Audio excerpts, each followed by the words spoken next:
Hey there, friends. I don't know if this is something you may be interested in or not, but I had mentioned that I was going into the studio to make a bloody racket, and I did.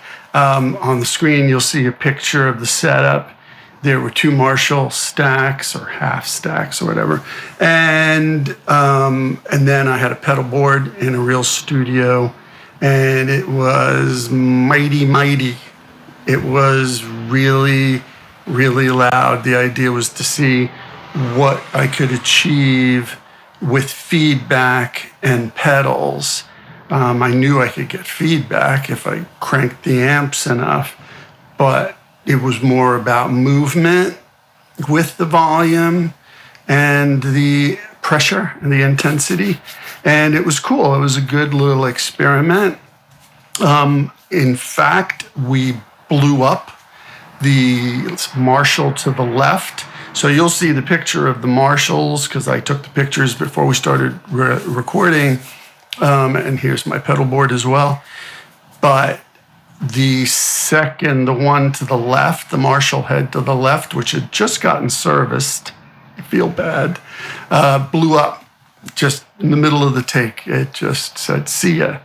So we replaced it with a high watt, which is what you're hearing in the take you're about to see, and it worked better. The high watt, I thought the high watt combo with the Marshall was far better than 2 Marshalls anyway, but I felt bad that I did blow it up. I mean, the amount of volume was so intense. You'll see me wearing construction headphones,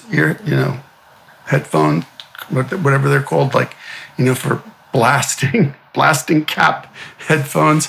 I had those, and I had a special, I have these minus 26 and minus 16 dB custom fitted.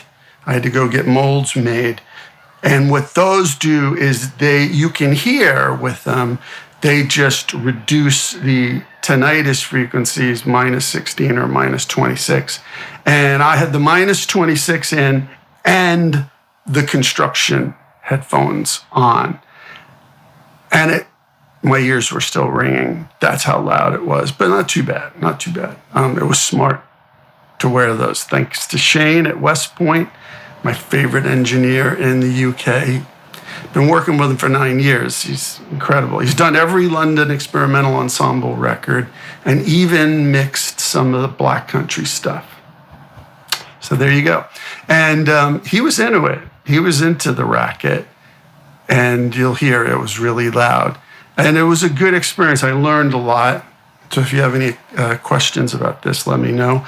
By the way, it's much easier to do controlled feedback and interact with the speakers with solid state amps than it is with tube, because tube aren't fast enough. That's how Terry Kath of Chicago got that amazing feedback, because he was basically playing through a solid state PA system.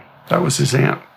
Crazy as it sounds, but yeah. And some other people have told me, oh yeah, it's much better with solid state. But hey, we blew stuff up. So check this out. That's how I spent my Thursday, and it was fun. I don't know what I'm going to do with it. I'm still evaluating it and deciding how to treat it. Don't know. But I'll tell you what, it was better than psychotherapy. I think it was more effective. So check it out.